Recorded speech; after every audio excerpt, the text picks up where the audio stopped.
नमस्कार. मराठी अपडेट गुरु या यूट्यूब चॅनलवर संपूर्ण महाराष्ट्रातील लाडक्या बहिणींचं मी ओमकार स्वागत करतो. मुख्यमंत्री माझी लाडकी बहीण योजनेसंदर्भात अगदी खात्रीशीर माहिती आपल्या चॅनलवरती दिली जाते. अगदी आज देखील संपूर्ण दिवसभरामध्ये अनेक लाडक्या बहिणी आहेत ते आपल्याला मेसेज करत आहेत. व्हॉट्सअप ग्रुप, टेलिग्राम चॅनल या ठिकाणी कॉल करत आहेत की आमचा नोव्हेंबर आणि डिसेंबर महिन्याचा हप्ता का बाकी आहे, का आला नाही आहे, तर असा प्रश्न विचारत आहेत. आणि आता एक समोर महत्त्वाचं कारण आपण मागील व्हिडिओमध्ये देखील सांगितलं होतं की KYCचाच प्रॉब्लेम सध्या सगळ्याच लाडक्या बहिणींना फेस करावा लागत आहे. आणि याच्यामध्ये जास्तीत जास्त लाडक्या बहिणी ज्या आहेत तर यांनी KYC केली नसल्यामुळे अशा लाडक्या बहिणींचा लाभ आहे आला नाहीये अशी माहिती सध्या समोर येत आहे. अनेक लाडक्या बहिणींना नोव्हेंबर डिसेंबर महिन्याचा लाभ आला नाहीये आणि याच्यामध्ये बहुतेकशा लाडक्या बहिणी अशा देखील आहेत पात्र असून देखील अशा लाडक्या बहिणींचा समावेश नोव्हेंबर आणि डिसेंबर महिन्याच्या लाभ वितरणामध्ये त्यांचा समावेश झालेला नाहीये. आपण चेकच केलं होतं की अशा लाडक्या बहिणी आहेत तर यांचं DBT स्टेटस जे आहे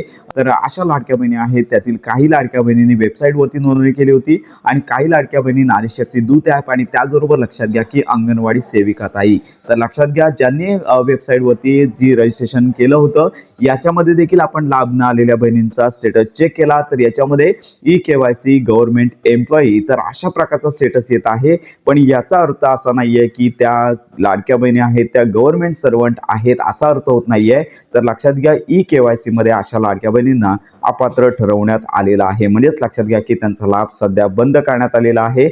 आणि लक्षात घ्या की अशा लाडक्या बहिणींबरोबर आम्ही चर्चा केली, त्यांची सर्व तपासणी केली तर त्या निकषामध्ये बसतायत. अगदी गरीब लाडक्या बहिणी आहेत अशा लाडक्या बहिणींचा देखील स्टेटस त्याच्यामध्ये KYC एम्प्लॉयमेंट लक्षात घ्या याच्या KYC गव्हर्नमेंट एम्प्लॉई अशा प्रकारचा स्टेटस देऊन लाडक्या बहिणींचा लाभ बंद करण्यात आलेला आहे. पण अशा लाडक्या बहिणींबरोबर आपण चर्चा केली तर याच्यामध्ये एक महत्त्वाची चूक आढळून आली. तर अशा लाडक्या बहिणींनी KYC करतेवेळी जे ऑप्शन होते तर याच्यामध्ये चुका केल्या होत्या. त्यामुळे केवळ या प्रकारच्या चुकांमुळे संपूर्ण महाराष्ट्रातील ज्या पात्र लाडक्या बहिणी असून देखील त्यांचा लाभ बंद करण्यात आलेला आहे. तर ही आताची महत्त्वाची अपडेट आहे. मग अशा लाडक्या बहिणी गरीब आहेत, अतिशय दिवसभरामध्ये मोलमजुरी करतात, मग यांचा लाभ त्यांना कधी मिळणार किंवा त्या आता अपात्र झाल्यात पुढे त्यांचा लाभ चालू होणार का असा प्रश्न देखील अशा लाडक्या बहिणी आपल्याला विचारत आहेत. मी त्यांना सांगू इच्छितो की सरकार कटिबद्ध आहे. लक्षात घ्या तुम्ही आता जर अपात्र झालेला असाल KYC चे निकष लावलेले असतील पण लक्षात घ्या यापूर्वी देखील अशी कंडिशन झाली होती की पात्र लाडक्या बहिणी ज्या आहेत तर एका कुटुंबामध्ये 2 पेक्षा अधिक लाभार्थी असतील तर त्यांना अपात्र ठरवण्यात आलं होतं आणि पुन्हा त्यांची कागदपत्र पडताळणी झाली आणि त्याच्यामध्ये पात्र लाडक्या बहिणींना लाभ आहे तो सुरळीत चालू झाला होता. मग अशाच प्रकारची कंडिशन आहे ती तुमच्या देखील होऊ शकते. पण शासनामार्फत अजून तशा सूचना आलेल्या नाही आहेत. थोडा वेळ प्रतीक्षा करायची आहे.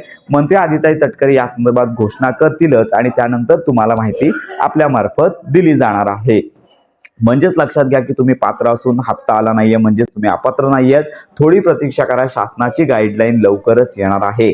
तर ज्या लाडक्या बहिणींची नारी शक्ती दूत ॲप त्याचबरोबर लक्षात घ्या अंगणवाडी सेविका ताई यांच्याकडे नोंदणी झाली असेल तर त्यांना ऑनलाईन ऑप्शन नाहीये. त्यांनी जवळच्या महिला बाल विकास ऑफिसमध्ये जाऊन ही इन्क्वायरी करू शकता. पण तुम्हाला त्या ठिकाणी फक्त कारणच तुम्हाला पाहायला मिळत आहे, त्याच्यावर उपाययोजना काय आहे या संदर्भात अजून संबंधित विभागाला तशी माहिती आली नाहीये. तर KYC पुन्हा चालू करावी किंवा KYCचा एडिटचा ऑप्शन लाडक्या बहिणींना उपलब्ध करून द्यावा जेणेकरून लक्षात घ्या की त्यांचे फॉर्म पुन्हा त्यांना भरता येतील आणि त्यांना पुन्हा लाभामध्ये आणता येईल. ही शासनाला विनंती आहे आणि लवकरच या संदर्भातली पावले उचलली जाणार आहेत. आणि मंत्री आदित्य तटकरे यांच्या ट्विटरच्या पेजवरती देखील अजून कोणतीच घोषणा झाली नाहीये. लवकरच या संदर्भातली घोषणा होईल आणि तुम्हाला या संदर्भात अपडेट दिली जाणार आहे. जानेवारी महिन्याच्या हप्ते वितरणासंदर्भात चर्चाच नाहीये. तर लक्षात घ्या की तुम्हाला जे हप्ते आलेले नाहीयेत म्हणजे तुम्ही अपात्र नाहीयेत.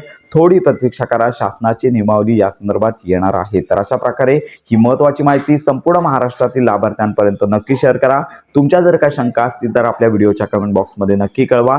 योजना संदर्भात खात्रीशीर माहितीसाठी आपल्या मराठी अपडेट गुरु या यूट्यूब चॅनलच्या कनेक्टमध्ये राहा.